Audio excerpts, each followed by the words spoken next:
14 ming dollar bilan shu xonadon egasi bo'lishingiz mumkin. Akalar videoni oxirigacha ko'rib turing. Xonadonimizda 3 xona, 84 kvadrat, ikkinchi qavatda joylashgan bo'ladi akalar.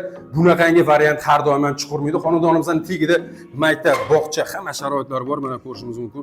Bu yoqda bog'chasi, yonida maktabi, korzinka, havas, hamma sharoitlari bor akalar.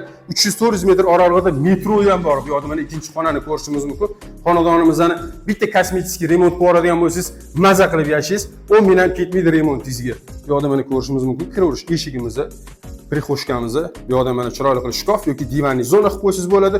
Shkafni mana bu yoqqa yasatsangiz ham bo'ladi. Unumli kiyim narsalarni taxlab qo'yaverasiz. Kirganimizda chap tomonimizda bizani yotoqxona sifatida foydalansangiz bo'ladi. Tashqariga qaragan oynalar bor. Kuxnyasi ham rosa katta ekan buni.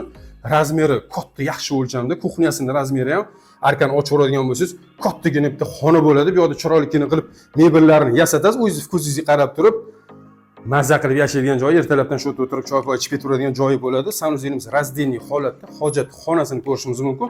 Bu yoqda mana yuvinish xonasini ko'rishimiz mumkin. Akalar joylashgan joyiga keladigan bo'lsangiz, Sergeli tumani Stроитель hozirgi kunda quruvchilar bekati, yonimizda metro, pastda konechka bor, avtobuslar shahar Liboy burchiga yetib olasiz. Narxi 63.900 dollar, ipotekaga ham to'g'ri keladi. 14 ming dollar bilan ipoteka qilib ham chiqazib beramiz. Shunaqa variant qidirgan tanishlarga jo'natib qo'yinglar, xabardor bo'lib qolishsin, ulgurib qolishsin.